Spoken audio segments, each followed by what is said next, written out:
আসসালামু আলাইকুম এভরিওয়ান, কি অবস্থা, কেমন আছো তোমরা? আশা করি সকলেই অনেক ভালো আছো। তোমাদের দোয়া এবং ভালোবাসায় আমিও অনেকটাই ভালো আছি। তো তোমাদের অকাল বন্ধন গল্পের 4 নম্বর পর্ব নিয়ে হাজির হয়ে গেলাম। তো চলো বেশি কথা না বলে করি দেরি, চলো আজকের গল্প শুরু করি। নিউ ইয়র্ক ওই দিন রাতে হাসপাতালের করিডোরে স্বাভাবিকভাবে শান্ত। দূরে একটা মনিটরের শব্দ আর বাতাসে হালকা হাসপাতালের ভ্যাপসা গন্ধ। জিয়ন বেডের এক সাইডে বসে আছে, তার ডান হাত রক্তে ভেজে লাল হয়ে আছে। তবুও তার চোখে কোনো ব্যথা নেই, শুধু সেই চেনা ঠান্ডা আর বিরক্ত। একজন তরুণী নার্স ধীরে ধীরে এগিয়ে এলো, হাতে ট্রে, একটা গজ আর ব্যান্ডেজ। সে নরম গলায় বলল, স্যার আপনার হাতটা এখনই পরিষ্কার করতে হবে ফার্স্ট। নার্সটা হাত বাড়াতেই হঠাৎ জিয়নের চোখে জ্বলে উঠল একটি আগুন। সেই মুহূর্তে দাঁড়িয়ে পড়ল। সে চেঁচিয়ে বলল, I hate girl, why is a girl here. তারপর চিৎকার পুরো রুমটাই কেঁপে উঠল। নার্সটা ভয়ে এক পা পিছিয়ে গেল, হাত কাঁপছে তার, চোখ বড় হয়ে গেছে, আর বলল, I am sorry sir, I was just. পাশে থাকা আয়ান ভরকে গেল। সচরাচর জিয়ন এইভাবে চেঁচিয়ে কথা বলা তো দূরের কথা, উচ্চস্বরেও কথা বলে না। সে এগিয়ে এলো, মহিলা নার্সকে দেখে বুঝে গেল যে জিয়নের চেঁচিয়ে ওঠার কারণটা কি। এইবার তার চোখে মুখে রাগ স্পষ্ট ফুটে উঠল। সে নার্সটার দিকে তাকিয়ে কঠিন গলায় বলল, I told him to call a doctor, why are you here. নার্সটা প্রায় কাঁদতে কাঁদতে বলল, স্যার আমি দেখছিলাম ওনার হাত থেকে প্রচন্ড রক্ত বের হচ্ছিল, যার কারণে আমি। আয়ান আর এক সেকেন্ডও তার কথা শুনেনি। তার কণ্ঠ ঠান্ডা কিন্তু ভয়ঙ্কর। You have exactly 30 seconds. নার্সটা থমকে গেল। Go call the doctor or this hospital won't exist in 2 minutes. এই কথা শুনে নার্সটা আর কিছু বলল না, প্রায় দৌড়ে রুম থেকে বেরিয়ে গেল। দরজা বন্ধ হতেই রুমে আবারও নিস্তব্ধতা। আয়ান জিয়নের দিকে তাকালো। Bro, your bleeding more than think you. Zion চোখ সরিয়ে জানালার দিকে তাকালো। নিউ ইয়র্কের আলো ঝলমল করছে, তার ঠোঁটের কোণে তিক্ত একটা হাসি। শান্ত গলায় বলল, pain does not scare me. Ayan কিছু বলতে গিয়েও আর কিছু বলল না, থেমে গেল। সে জানে এই ছেলেটার ভেতরের ক্ষত এই হাতের রক্তের চেয়েও বেশি গভীর। দ্রুত করিডোরের পায়ের শব্দ শোনা গেল, ডাক্তার আসছে। এইদিকে বাংলাদেশে আশরাফুল সৈয়দ ধীরে ধীরে অসুস্থ হয়ে পড়েছেন। দিনের পর দিন তার চলাচল যেন ভীষণভাবে কমে গিয়েছে। আগে যেই মানুষটা শক্তপোক্ত ছিলেন, যে সকলকে মানিয়ে নিতে পারতেন, এখন তার শরীর যেন ধীরে ধীরে নিস্তেজ হয়ে আসছে। মুখে সাদা ছায়া, চোখে ক্লান্তি, আর মনেও এক ধরনের অনুতপ্ত ভাব। বাড়ির পরিবেশও বদলে গেছে। হারজিয়ন চলে যাওয়ার পর থেকে শান্তি নামেই কিছু নেই এই ঘরগুলোতে। ঘরগুলো নীরব, আড্ডা নেই, হাসি নেই, কেবল সময়ের সাথে সাথে নীরবতা বাড়ছে। আরিনার শান্ত স্বভাবও এখন বাড়িটার অস্থিরতা সামলাতে পারছে না। বিকেল বেলা আরিনা আরমান সৈয়দকে সামনে বসিয়ে বলল, আব্বু এবার সবকিছু ঠিক করার পালা। আমার ভুলের জন্য যে হতো ফারজু ভাইয়া চলে গিয়েছিল, আমি তাকে ফিরিয়ে আনবো। বড় আব্বুর এই অবস্থা আর আমি দেখতে পারছি না। আমি সিদ্ধান্ত নিয়েছি আমি নিউ ইয়র্কে যাব। তুমি সবকিছুর ব্যবস্থা করো। আরমান সৈয়দ প্রথমে কিছুটা দ্বিধাবোধ করলেন। তিনি জানতেন নিউ ইয়র্কের দূরত্ব, বিদেশের পরিবেশ, ফারজিয়নের সঙ্গে পুনর্মিলনের ঝুঁকি। কিন্তু আরিনার চোখে দৃঢ়তা দেখে তিনি বুঝলেন এই মুহূর্তে বাধা দেওয়া ঠিক হবে না। আরমানের কণ্ঠে কষ্ট আর ভাবনার মিশ্রণ ঘটিয়ে তিনি বললেন, আরিনা মা, তুই একাই এত দূরে যেতে পারবি? তোর সমস্যা হবে না? আরিনা শান্ত গলায় বলল, তুমি চিন্তা করো না আব্বু, আমি পারবো। আমি শুধু ফারজু ভাইয়াকে ফিরিয়ে আনবো, আর কিছুই চাই না আমি। আরমান সৈয়দ সবসময় পরিবারের সুরক্ষার দিকে প্রথমে চিন্তা করতেন। এবারও উদ্বিগ্ন, কিন্তু আরিনার ধীর চাহনি তাকে বোঝালো যে তাকে বাধা দেওয়া যায় না।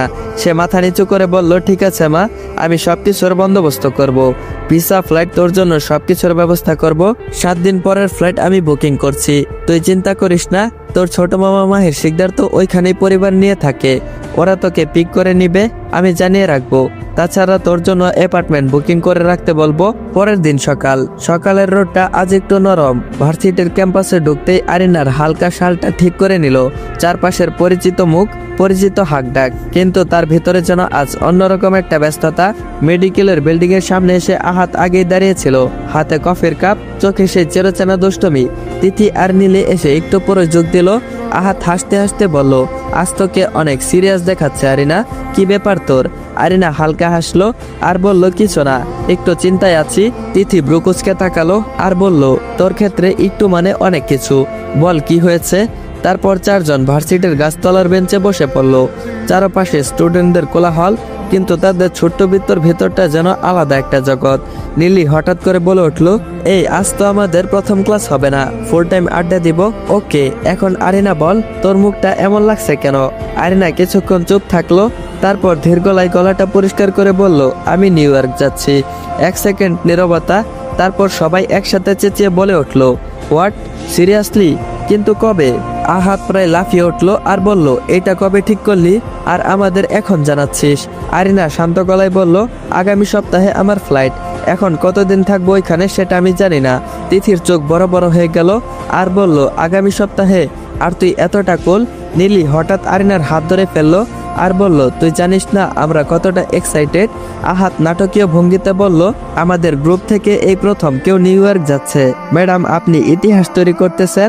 আরিনা হালকা হাসলো, এত এক্সাইটেড হওয়ার কিছুই নেই, কাজ আছে সেখানে। তিথি চোখ সরু করে তাকালো আর বলল, আমরা জানি। আরিনা তাকালো আর বলল, কি জানো তোমরা? নীলি মুচকি হেসে বলল, তুই ফারজিয়ান ভাইকে খুঁজতে যাচ্ছিস। আরিনার মুখটা একদম শান্ত, কিন্তু চোখের ভিতরে একটা নরম কাঁপুনি, আর বলল, হ্যাঁ। আহাত এবার আর হাসলো না, গলাটা নরম হয়ে গেল। তারপর বলল, ভালো করেছিস, এমনিতেই অনেক দেরি হয়ে গেছে।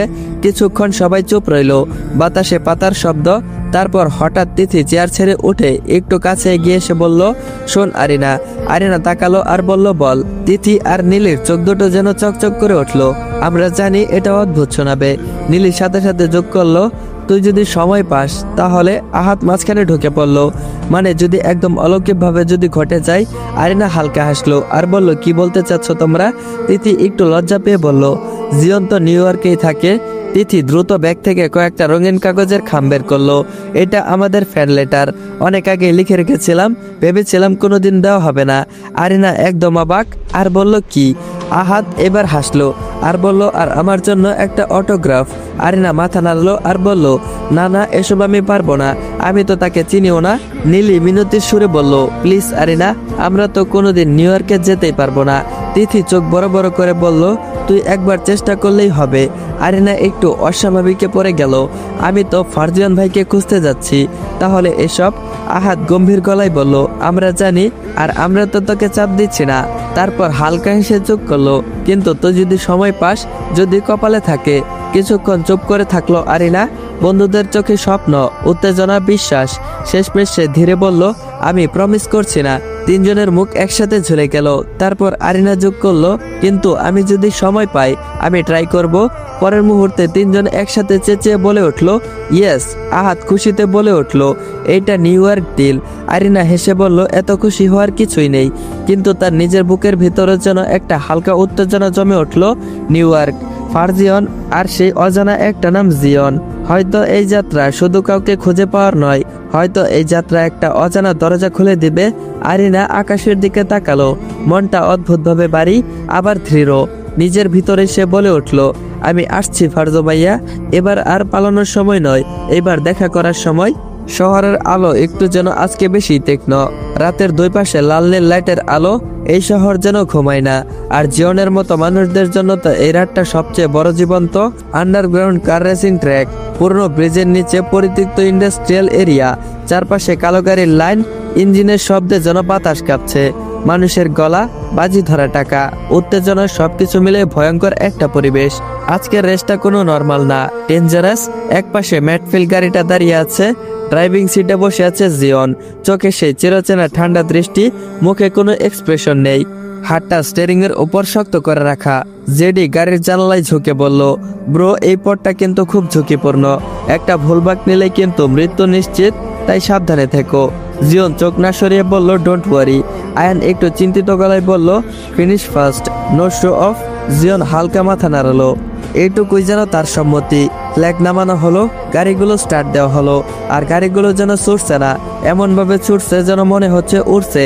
ট্রেক করা শুরু হলো, এদিকে কংক্রিটের দেয়াল একদিকে, আর অন্যদিকে নদী। একটা ভুল মানে সবকিছু শেষ। জিয়নের গাড়ি মুহূর্তে লিড নিল, তার হাতের শিরাগুলো ফুলছে, চোখ দুটো স্থির, ব্রেক, টার্ন ওভার সবকিছু নিখুঁতভাবেই করছে। পিছনে একটা গাড়ি ওভারটেক করার চেষ্টা করলো। হঠাৎ করে সাইড থেকে একটা ধাক্কা খেয়ে গাড়িটা উল্টে পড়ে গেল।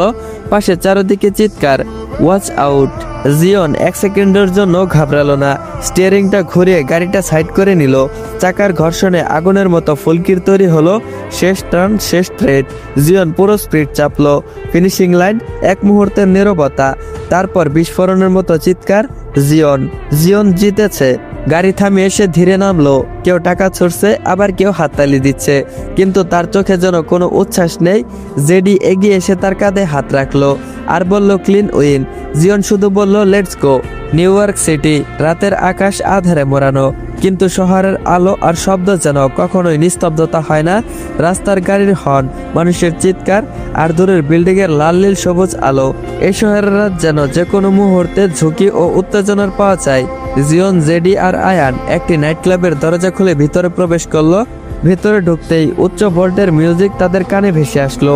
লাইটের ঝলকানি, মানুষের উচ্ছ্বাস, পুরো স্থান কম্পিত হচ্ছে। জিওন তার হাতের আঘাতের দিকে তেমন খেয়াল না দিয়ে এগিয়ে যাচ্ছিল। তার শান্ত গলা, চোখে কোনো উন্মাদনা নেই। জেডি হাসি মুখে বলল, ব্রো, আজ রাতের মজা হবে। এইসব ফ্যান্সি ক্লাব দেখলে যেন মন ভালো হয়ে যায়। জিওন কেবল দুটি চোখ ঠান্ডা দৃষ্টি রেখে ইশারা করলো, জাস্ট ফলো মি। ক্লাবের ভিতরে ঢুকতেই কিছু মেয়েরা তাদের দিকে এগিয়ে এলো। জেডি হাসতে হাসতে বলল, ব্রো, দেখেছিস সবাই কেমন তোর দিকে আগ্রহী। জিওন রাগী অর্ধেক চোখ বন্ধ করে নিল। সে রাগী কণ্ঠে বলল, আমি মেয়েদেরকে ঘৃণা করি। এই মেয়েগুলো কেন আমার কাছে এসেছে? মেয়েগুলো ভয়ে পিছনে সরে গেল। জেডি একটু হতভম্ব, আর আয়ন মনে মনে বলল, বুঝলাম না। জিওন, ব্রো সবসময় কেন বলে আই হেট গার্লস? ব্রো কোনো মেয়েকে কখনো বিয়ে করবে না নাকি সারা জীবন সিঙ্গেল থাকবে? জিওন আরো এগিয়ে গেল, তার হাতে মৃদু কাঁপন, মুখে পাশের একটা লাল রক্তের রেখা, কিন্তু কোনো ভয় নেই। হঠাৎ একটা মেয়ে কাছাকাছি আসতে নিল, যেন তাকে প্রবল করতে চাইছে, কিন্তু এইদিকে সে এক মুহূর্তের জন্য তাকালো না। রাগে তার হাতে থাকা গ্লাসটার দিকে চেপে ধরলো। গ্লাসের কাঁচ ভেঙে গেল এবং জিওনের হাতে কাঁচ ফুটে গেছে। তার হাত কেটে রক্ত বের হচ্ছে, কিন্তু সেদিকে যেন তার বিন্দুমাত্র খেয়াল নেই। জেডি আতঙ্কিত কণ্ঠে বলল, ব্রো কেয়ারফুল। জিওন কোনো দিকে খেয়াল না করে বলল, I told you I hate girls. Ayan এখনো চুপ করে নিজের ভিতরে ভাবতেছিল। সে মনে মনে বলছে, দূর, আমি এসব কি ভাবছি? ব্রো একদম খাঁটি বিশুদ্ধ পুরুষ। এরকম রাগ, এরকম আবেগ কোনো মেয়ের জন্য নয়, এগুলো শুধু সাকসেসের জন্য। জেডি নীরবভাবে জিওনের পাশে দাঁড়ালো। ক্লাবের চারপাশের লোকেরা অবাক হয়ে তাকিয়েছিল তাদের দিকে। কেউ কেউ ফিস করে বলল, হু ইজ দিস গাই? মিউজিকের তালে তালে মানুষ উচ্ছ্বাস করছে। জিওন এক মুহূর্তের জন্য তাকালো। ক্লাবের মেঝেতে রক্তের দাগ পড়েছিল, কিন্তু জিওনের পায়ে কোনো রক্তের দাগ ছিল না। সে নিজের হাতের রক্ত মুছল না, বরং হাত নাড়া দিয়ে বলল, গেট আউট। মেয়েরা একে একে পিছনে সরল। জেডি এবং আয়ান একে অপরের দিকে তাকালো। জেডি ফিস করে বলল, bro, are you always like this? Zion কেবল ঠান্ডা গলায় দৃষ্টি নিয়ে বলল, ডোন্ট কোয়েশ্চেন মি। এরপর জিওন ক্লাবের বারের দিকে এগিয়ে গেল। আয়ান ও জেডি তার পিছনে গেল। বার টেবিলে কিছু ছেলে কিছু মজা করতে চাইছিল। জেডি তাদের দিকে তাকাতেই তারা যেন থমকে গেল। একটি ছেলে বলল, হেই ম্যান, চিল। জিওন এক মুহূর্তে ঠান্ডা দৃষ্টি দিয়ে তাকালো, তারপর এক ধাক্কা দিয়ে তাকে মেঝেতে ফেলে দিল। পুরো বার জুড়ে চিৎকার শুরু হয়ে গেল, কিন্তু কেউ তাদেরকে বাধা দিতে পারল না। জেডি তাকে শান্ত করার জন্য বলল, ব্রো স্টপ ইট। জিওন ঠান্ডা কণ্ঠে বলল, ইটস মাই ওয়ে। ক্লাবের সব মানুষ নিস্তব্ধ হয়ে তাকিয়ে আছে। কেউ মৃদু চমকে, আবার কেউ ফিস করে বলছে, হি ইজ ডেঞ্জারাস।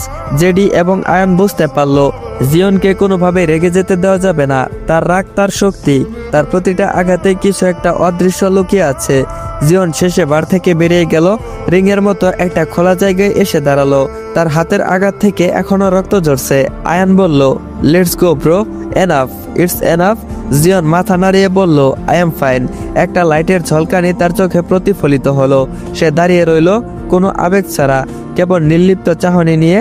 জেডি ভাবলো, আমি জানি না ব্রো কেন এমন, কিন্তু আমি এটা নিশ্চিত যে সবসময় নিজের কন্ট্রোলে থাকে সে। জিওন তার হাতের রক্ত রুমাল দিয়ে মুছে ফেললো। তার চোখে এক ধরনের শান্তি ও নিস্তব্ধতা, যেন বলছে, আমি এই শহরে একাই, আমি কেবল নিজের নিয়মে চলি। আয়ন আর জেডি পিছনে সরে গেল। আয়ন হঠাৎ করে তাকালো, আর তার চোখে দেখলো নাই কোনো ভয়, শুধু রাগের আভা। এক মুহূর্তের জন্য সে জেডি এবং আয়নের দিকে তাকালো, আর তার চোখে দৃঢ়তা, একরাশ শক্তি, একরাশ রহস্য। ক্লাবের আলোতে রক্ত, ঘাম, উত্তেজনা সব মিশে গেছে। জেডি শুধু চুপচাপ বলল, bro you are mad. Zion কেবল ঠান্ডা চাহনি দিয়ে বলল, yes I am mad. Ayan বিড়বিড় করে বলল, ব্রো হলো একটা খাঁটি সাইকোপ্যাথ, কিন্তু সে আমাদের ব্রো, আমরা শুধু তার পাশে থাকতে পারি। জিওন তারপর ক্লাবের দরজা খুলে বেরিয়ে গেল। রাতের কুয়াশা, শহরের বাতাস এবং লাইটের ঝলকানি সবকিছু মিলে তার ধূসর পৃথিবী একাকী হয়ে আছে। দেখতে দেখতে কেটে গেছে আরো একটি সপ্তাহ। নিউ ইয়র্ক সিটির সকালটা আজ একটু আলাদা। আকাশে পরিষ্কার পরিষ্কার, বাতাসে এখন শীতল ছোঁয়া। রাস্তার দুপাশে মানুষ ব্যস্ত, কেউ অফিসে যাচ্ছে, কেউ কফি হাতে হাঁটছে, কেউ আবার ফোনে কথা বলতে বলতে ছুটছে। আপার ম্যানহাটনের সেই পরিচিত অ্যাপার্টমেন্টের সকালটা শুরু হয়েছিল খুব ভালোভাবেই। ড্রয়িং রুমে সোফায় হেলান দিয়ে বসেছিল জিয়ন। কালো টি শার্ট, কালো প্যান্ট, চোখে সেই চিরচেনা নির্লিপ্ত ভাব, হাতে ফোন, কিন্তু ফোনের স্ক্রিনে কি আছে সে নিজেও জানে না। ফোনটা কোথায় যেন হারিয়ে গেছে। ডাইনিং টেবিলের পাশে দাঁড়িয়ে কফি বানাচ্ছে আয়ান। জেডি আবার জানালার পাশে দাঁড়িয়ে বাইরের দিকে তাকিয়ে সিগারেট ধরিয়েছে। হঠাৎ আয়ান ঘুরে তাকিয়ে উত্তেজিত কণ্ঠে বলল, ব্রো একটা কথা বলি। জিয়ন চোখ তুলে তাকিয়ে বলল, সে। আয়ান একটু ইতস্তত করলো, তারপর এক নিঃশ্বাসে বলল, আজ এয়ারপোর্টে যেতে হবে। জেডি সঙ্গে সঙ্গে ঘুরে তাকালো। এয়ারপোর্ট কেন? কেন এয়ারপোর্টে? আয়ান কফির মুখটা হাতে নিয়ে হাসলো আর বলল, আমার কাজিন বাংলাদেশ থেকে আসছে, আজ সকালে ল্যান্ড করবে, ওকে রিসিভ করতে যেতে হবে। জিয়ন এবার ধীরে চোখ তুলল, তার দৃষ্টিতে এক বিন্দু আগ্রহ নেই। সে বলল, গো এলন। এই দুটা শব্দ বলে সে আবারও ফোনের দিকে তাকালো। আয়ান থমকে গেল, সে জানতো এমনটাই হবে। তারপর বলল সে, প্লিজ ব্রো। জিয়ন ঠান্ডা কণ্ঠে বলল, I don't go airports. JD হালকা হেসে বলল, হ্যাঁ তোর তো মানুষের ভিড় একদম সহ্য হয় না। আয়ান তৎক্ষণাৎ জেডির দিকে তাকিয়ে বলল, তুই চুপ কর, আমি জিয়ন ব্রোকে সাথে নিয়ে যাব। তারপর আবার জিয়নের দিকে ফিরে তাকালো, প্রায় আকুতির সুরে বলল, ব্রো আয়না, আমি একা গেলে বোরিং হয়ে যাব। আয়ান অদ্ভুতভাবে তাকালো, আর সে বলল, that's not my problem. Ayan হতাশ হয়ে সোফায় বসে পড়ল। কিছুক্ষণ চুপ করে থেকে আবারও বলল, দেখ জেডি থাকবে, কিন্তু তুই না থাকলে কেমন জানি লাগবে। আমরা তিনজন সবসময় একসাথে। জিয়ন আর কিছু বলতে দিল না। জিয়ন বিরক্তির চোখে তাকিয়ে বলল, আই ডোন্ট কেয়ার। আয়ান এবার সত্যি নরম হয়ে গেল, তার চোখে অনুনয় স্পষ্ট। সে বোঝাতে চাইল, ব্রো প্লিজ, 7 দিন ধরে ফ্লাইট রেস, তারপর আরো কত কিছু করে যাচ্ছি, আজ না হয় একটু চেঞ্জ হোক। আমাকে একটু সাপোর্ট করার জন্য অন্তত আমার সাথে আয়। জেডি এবার গম্ভীর গলায় বলল, ব্রো আয়ান যখন এত করে বলছে, তুমি আমাদের সাথে আসো। জিয়ন ধীরে ধীরে উঠে দাঁড়ালো, জানালার কাছে গিয়ে বাইরের দিকে তাকালো। সে চোখে হঠাৎ অদ্ভুত এক ছায়া খেলে গেল। দাঁতে দাঁত চেপে বলল, ফাইন। একটা শব্দ আয়ান যেন বিশ্বাসই করতে পারছে না। সে বলল, সিরিয়াসলি? জিয়ন ঘুরে তাকালো আর বলল, 1 ঘন্টার বেশি নয় কিন্তু। আয়ান লাফিয়ে উঠে বলল, ওকে ডান, লাভ ইউ ব্রো। জেডি মুচকি এসে বলল, দেখলি আমি জানতাম রাজি করানো যাবে। জিয়ন ঠান্ডা গলায় বলল, don't make it a habit. 1 ঘন্টা পর জিয়নের কালো গাড়িটা এয়ারপোর্টের সামনে এসে থামলো। চারদিকে মানুষের ভিড়, ট্রলি টানার শব্দ, ঘোষণা, প্লেনের আওয়াজ। গাড়ি থেকে নামতেই জিয়নের ভ্রু কুঁচকে গেল। এই জায়গা তার ভালো লাগছে না, খুব বেশি মানুষ, খুব বেশি শব্দ। আয়ান উত্তেজিত হয়ে বলল, ব্রো ওই দিক দিয়ে আসবে, গেটের নাম্বার 5। জেডের চারপাশে তাকিয়ে বলল, বাংলাদেশি ফ্লাইট মানে এখনই ভিড় জমবে। তারপর জিয়ন পকেটে 2 হাত ঢুকিয়ে রইল, চোখে সানগ্লাস, মুখে কোনো অভিব্যক্তি নেই। মানুষ আসছে, কেউ হাসছে, আবার কেউ কাঁদছে, কেউ আবার জড়িয়ে ধরে আছে। হঠাৎ কোথাও থেকে একটা ছোট মেয়ের কণ্ঠ ভেসে আসলো, আব্বু। জিয়নের বুকের ভেতরটা হালকা কেঁপে উঠলো। সে নিজেকে সামলে নিল। আয়ন হঠাৎ করে চিৎকার করে উঠল, ওই যে একজন তরুণী, হাতে একটা ছোট্ট ব্যাগ, পরনে কালো বোরখা, তার উপর আবার ওভারকোট, মুখে কালো মাস্ক। শান্তি আর উচ্ছ্বাস নিয়ে বেরিয়ে এলো সে, আর বলল, আয়ান ভাইয়া। আয়ান এগিয়ে গেল মেয়েটির দিকে। আয়ান হাসতে হাসতে বলল, ওয়েলকাম টু নিউ ইয়র্ক, আরে ডিয়ার। আসসালামু আলাইকুম এভরিওয়ান। অকাল বন্ধন গল্পের 4 নম্বর পর্বটা এইখানেই এন্ড করা হলো।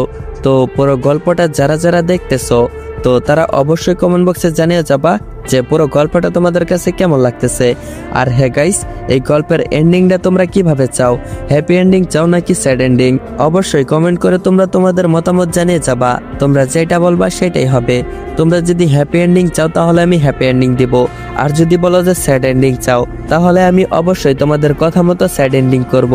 তো তোমরা কি চাও সেটা অবশ্যই তোমাদের কমেন্টে মতামত জানাও। আর হ্যাঁ গাইস, এই ভিডিওতে একটা টার্গেট থাকবে। যদি তোমরা এই ভিডিওতে 200+ কমেন্ট আর 500+ লাইক কমপ্লিট করে দিতে পারো তাহলে পরবর্তী পর্বটা আমি খুব শীঘ্রই নিয়ে আসব। আর পরবর্তী পর্বটা আমি 30 মিনিট প্লাস দেওয়ার চেষ্টা করব। যদি তোমরা কমপ্লিট করে দিতে পারো তাহলেই আমি 30 মিনিট প্লাস দিব। আর যদি কমপ্লিট করতে না পারো তাহলে 20 মিনিট বা 22 মিনিট হবে, বা তার থেকে কমও হতে পারে। কিছু করার নেই, কারণ আমি ব্যস্ত থাকি। তারপরেও তোমাদের জন্য গল্প রেকর্ড করি। আর দেখো, আমার গলার ভয়েসটাও কেমন যেন চেঞ্জ হয়ে আছে, কারণ আমার ঠান্ডা লাগছে, যার কারণে আমার গলার ভয়েস এমন হয়ে গেছে। তো তোমাদের কাছে কিছুই চাওয়ার নাই, শুধু তোমাদের থেকে একটু ভালোবাসা আর সাপোর্ট চাই। যদি তোমরা এটুকু দাও তাহলেই হবে। ভয়েসটা অন্যরকম শোনালেও কিছু করার নেই, আমার ঠান্ডা লাগছে যার কারণে আমার গলা ব্যথা করতেছে। তারপরেও তোমাদের জন্য আমি ভয়েস রেকর্ড করছি। তো চলো আমরা মূল কথায় ফিরে যাই। যদি আমার দেওয়া টার্গেট কমপ্লিট করে দিতে পারো তাহলে আমি তোমাদের কথা ভেবে অবশ্যই আমার কথা রাখবো। আর হ্যাঁ গাইস, যারা যারা চ্যানেলে নতুন, এখনো চ্যানেলটা সাবস্ক্রাইব করো নাই, তারা অবশ্যই চ্যানেলটা সাবস্ক্রাইব করে বেল আইকন নোটিফিকেশনটা অন করে রাখবা, যাতে করে পরবর্তী পর্ব আসার সাথে সাথে তোমরা দেখতে পারো। তো গাইস, দেখা হচ্ছে পরবর্তী পর্বে। ততক্ষণ পর্যন্ত সবাই ভালো থাকবা, সুস্থ থাকবা। আল্লাহ হাফেজ।